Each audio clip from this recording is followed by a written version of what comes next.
Fundada pelo czar Pedro o Grande, São Petersburgo foi a capital do Império Russo, declarada Patrimônio Mundial pela Unesco, chamou-se Leningrado, Petrogrado e é considerada a metrópole mais ocidentalizada da Rússia. Devido à sua localização geográfica, ela está próxima ao Círculo Polar Ártico e à inclinação do planeta Terra. Nesta cidade ocorre um fenômeno chamado Noites Brancas. Que fenômeno é esse? Os dias são praticamente intermináveis. O céu fica muito claro e fica uma noite fantasmagórica. O livro que eu vou apresentar para você hoje é um clássico da literatura russa, se chama Noites Brancas. Olá, sou Cristiane Azevedo e este é o canal Leitura de Abelha.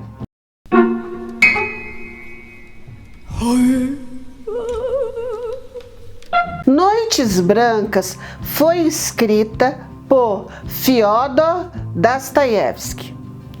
Esse autor nasceu em um hospital para indigentes na Rússia, onde o seu pai, que era médico, trabalhava, no ano de 1821.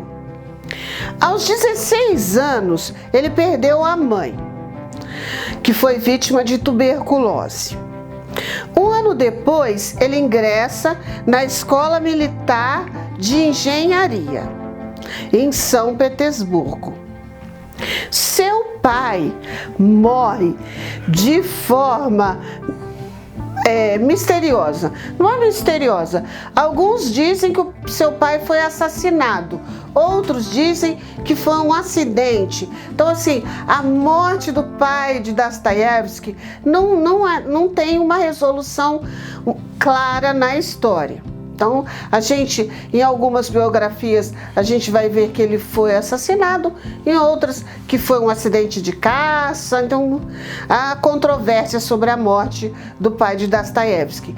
Mas a questão é que depois da morte do seu pai, que foi um ano depois dele estar na escola de engenharia, Dostoiévski e o seu irmão estudam mais 5 anos lá, mas abandonam a escola militar de engenharia para se dedicar ao que eles realmente gostavam, que era a literatura. Ele e o irmão vão fundar uma revista literária, vão se envolver no círculo, dos intelectuais da época. Intelectuais revolucionários. Por quê? Porque eles vivem num período da autoridade mais truculenta que se teve no século XIX, que foi o czar Nicolau II. E, inclusive, aqui no canal tem um vídeo do livro O Diário do Homem Supérfluo, que eu explico até como que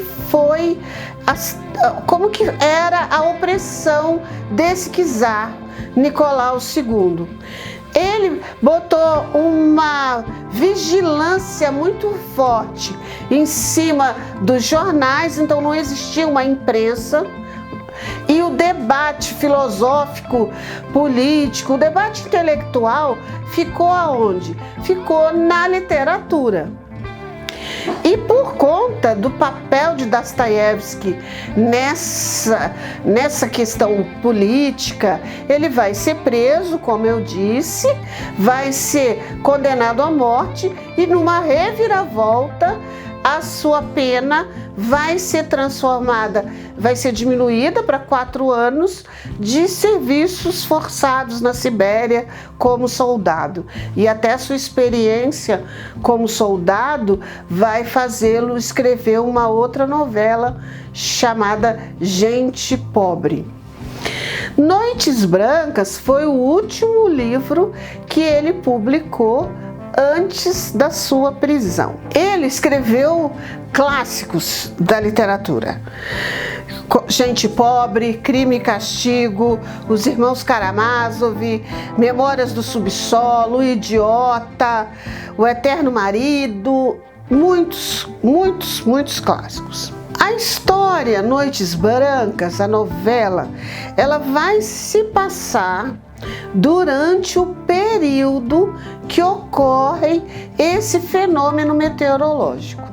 Então, durante 5 noites, o narrador, que não tem nome e se auto-intitula um sonhador, ele vai contar a experiência que ele vai viver durante essas 5 noites.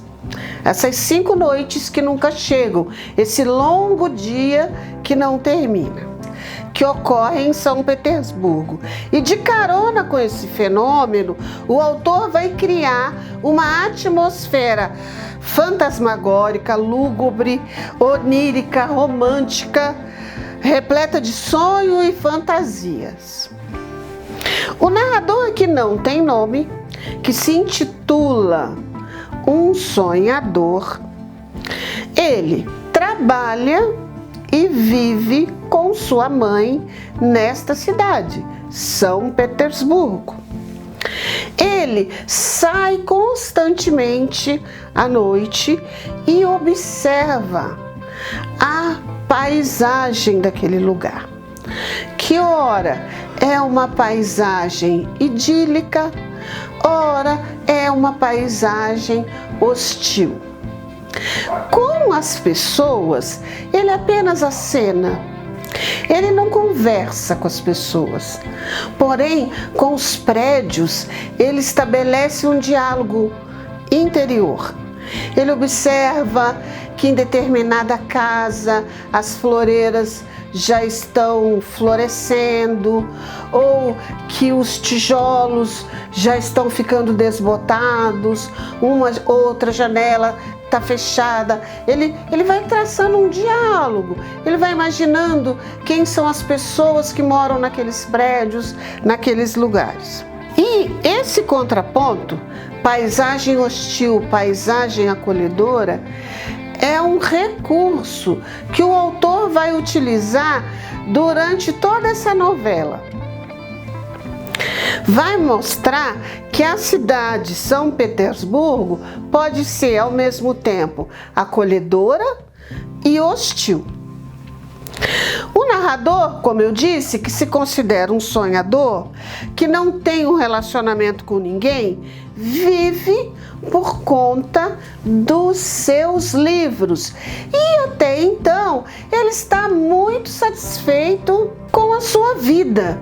Ele acha que ele está levando uma vida perfeita, que melhor não tem como ficar. Numa noite, na ponte, ele vê uma jovem e percebe que essa jovem está chorando. Ele tenta alcançar a jovem, mas não consegue. Quando ela percebe que ele está se aproximando, ela começa a andar, como se ele fosse um stalker. Ele continua indo, seguindo essa jovem.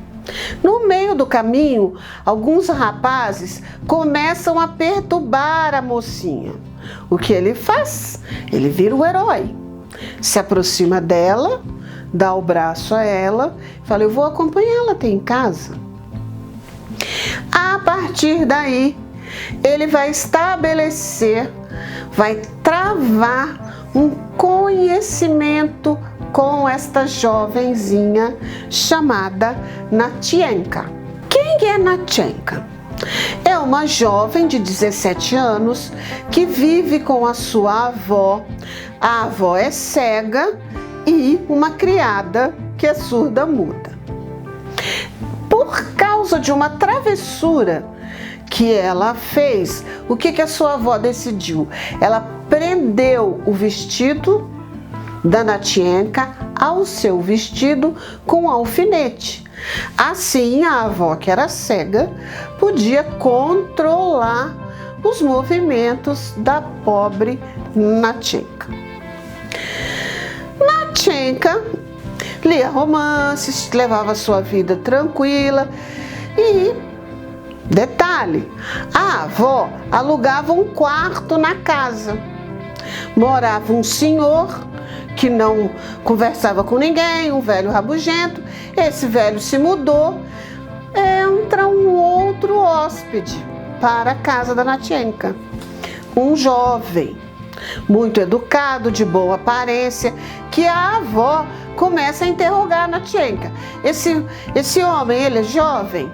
A Natchenka, ele não parece que é velho. Esse homem é bonito? Ele não parece feio. Ela não queria mentir, mas também não queria dizer a verdade. Os dois, na verdade os três, o jovem, Natchenka e a avó, vão estreitar os laços. Ele começa a emprestar livros para a Natchenka ler. Ele vai levar a avó e a Natchenka à ópera. Então eles vão acabar tendo uma amizade. Ela vai se apaixonar por ele e ele vai se apaixonar por ela. Ele vai embora e promete para ela voltar para se casar com ela. E ela estava chorando na ponte porque aquela noite era a noite que ele havia prometido voltar e ele não voltou. Vão se passando as noites. A primeira noite que eles se conhecem, a segunda noite que ele vai contar a história da sua vida, o que ele faz, com quem que ele vive, a outra noite que ela vai contar a história dela. Eles vão se apaixonar. O narrador, que não tem nome, que é um romântico, se apaixona por Natchenka.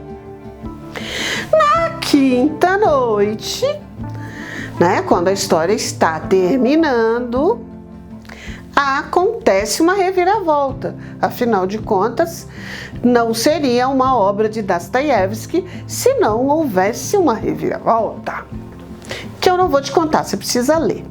Mas, olhando para essa obra, a gente tem a impressão que o autor quis escrever uma novela romântica num período em que o romantismo já estava sendo criticado. Quando a gente olha com um olhar crítico o que o autor escreveu, a gente percebe que ele está fazendo uma paródia.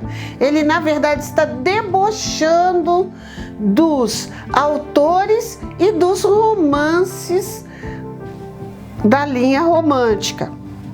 Como assim?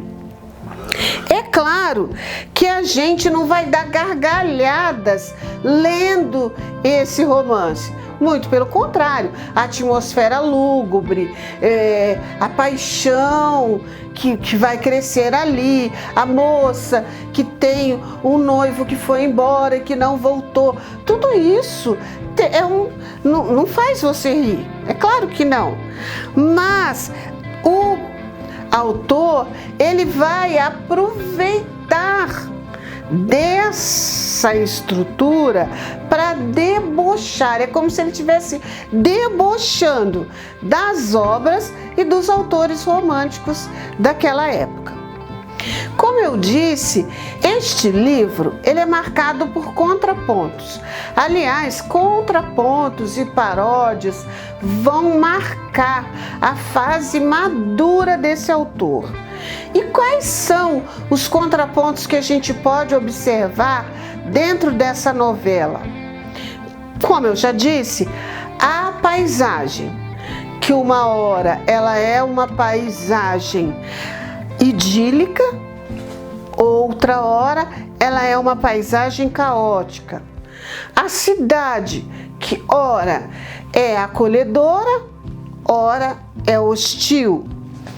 Um narrador que é sonhador, que é romântico, e a Natchenka, que é uma mulher jovem, que apesar de ter o seu lado sonhador e romântico, é muito mais realista do que o narrador. E como que a gente percebe isso?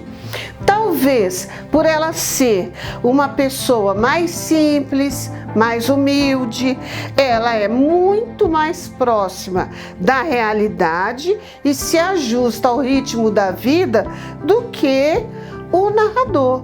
E ela não tem grandes pretensões. Qual é o objetivo dela?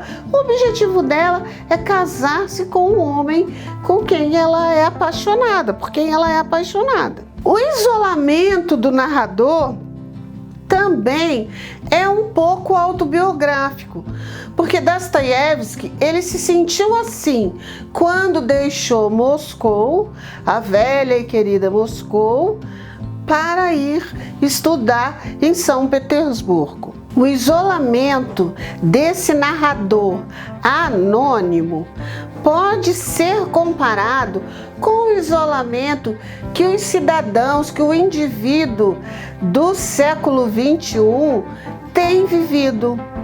Em meio à turbulência dessa nossa sociedade e apesar da tecnologia nos iludir com uma aproximação maior entre as pessoas, o ser humano nunca esteve tão isolado e tão alheio ao que acontece ao seu redor. Eu convido você a conhecer as obras de Dostoiévski, começando por essa novela, Noites Brancas. Espero você semana que vem com mais uma resenha aqui no nosso canal. Tchau!